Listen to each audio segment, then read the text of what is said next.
இயேசு உங்களை நேசிக்கிறார்.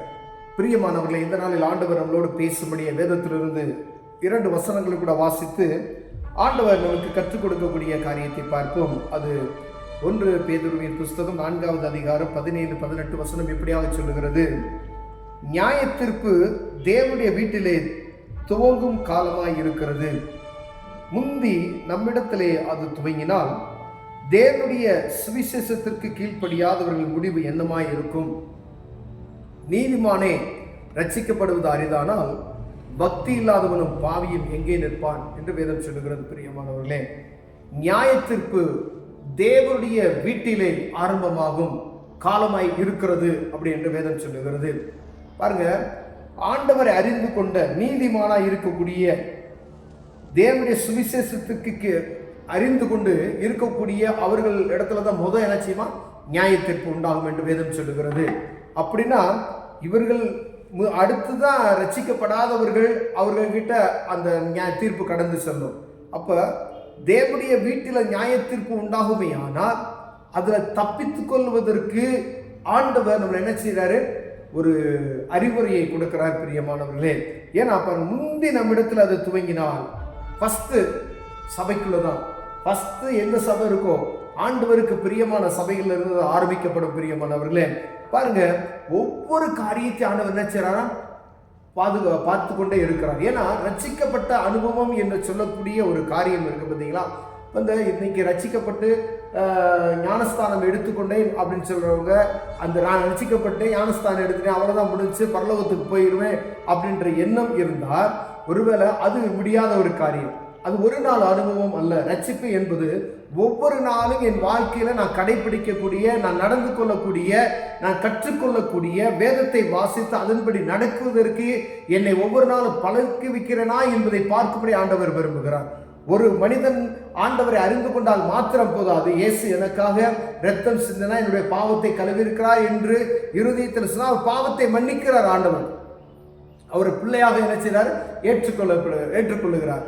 ஆனால் அவனுடைய வாழ்க்கை அடுத்து இருக்கக்கூடிய ஒவ்வொன்றும் மாறுதல் உண்டாக வேண்டும். ஒருவேளை ரட்சிக்கப்பட்ட அனுபவத்தில் இருந்து ஒவ்வொரு நாளும் அவன் மனிதனுடைய வாழ்க்கையில மாற்றத்தை ஆண்டவர் எதிர்ப்பார். ஏன்னா முடிவு பரியந்தம் நிலைத்து நிற்பவனே ரட்சிக்கப்படுவான் என்று வேதம் சொல்கிறது. பிரியமான, யார் முடிவு பரியந்தம் நிலைத்திருக்க முடியும்?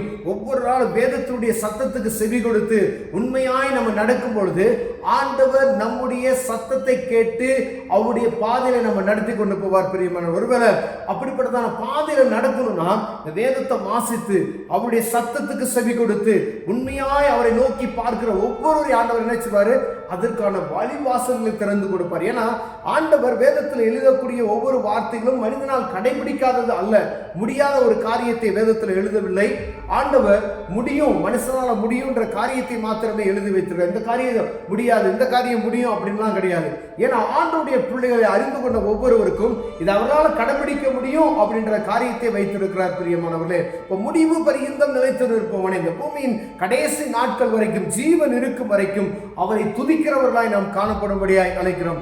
நான் ஜீவன் முடியும் வரை ஒவ்வொரு நாளும் அவரை துதித்து அவரை மகிமைப்படுத்துகிறவர்களாய் காணப்படும்படியாய் அழைக்கிறார். தேவ பக்தி உள்ள மனிதர்களை, தேவ பக்தி உள்ள மாத்திரமல்ல, நீதிமானா இருக்கிறது மாத்திரமல்ல, சொல்லப்படுது நீதிமானே ரட்சிக்கப்படுவது அரிதானால் பக்தி இல்லாதவனும் பாவியும் எங்கே நிற்பான் என்று சொல்ல. அப்ப நீதிமானே ரட்சிக்கப்படுவது அரிது.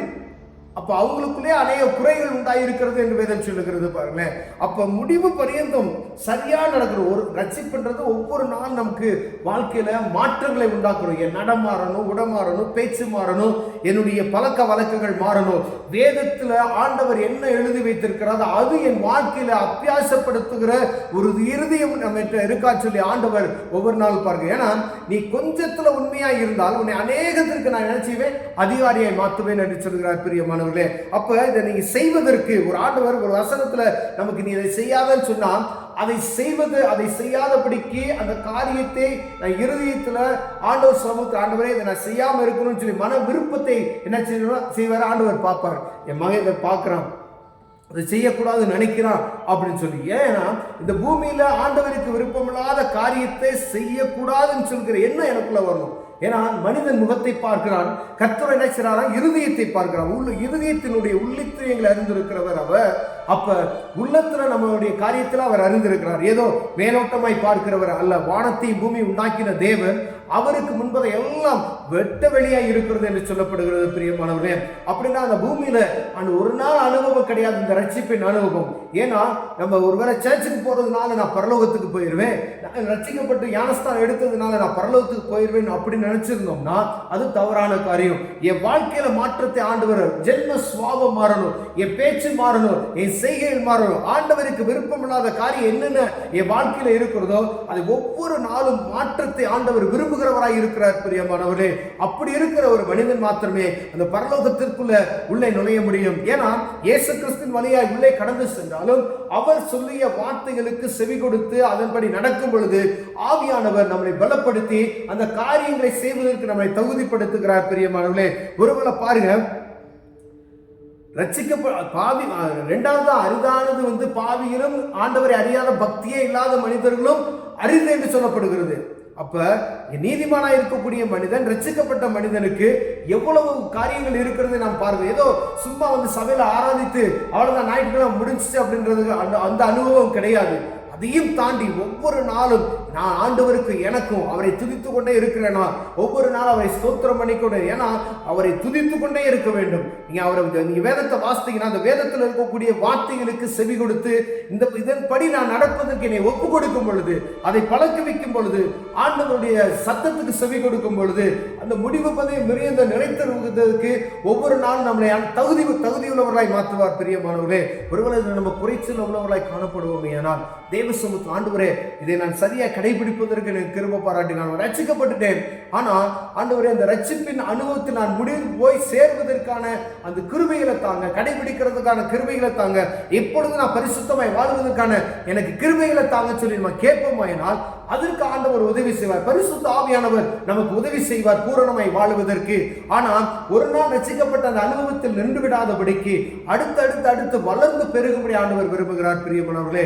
இதில் குறைச்சல்களாக இருந்தோமே, ஆனால் தேவ சமூகத்தை கண்ணோக்கி பார்ப்போம். ஆண்டவர் அற்புதம் செய்வார். அன்பின் தகப்பனே, ஆண்டவரே முடிவு பரியந்தம் நிலைத்து நிற்பதற்கு தேவனைகளை தாண்டி உள்ளவர்களாய் மாற்றுவீராக. இது கிருபை, இரக்கம், காரியங்களை நடத்துவது நான் செபிக்கிறேன். ஆண்டவரே பிரசனத்தால் மூடுங்க. இயேசுவின் நாமத்தில் பிதாவே, ஆமென், ஆமென்.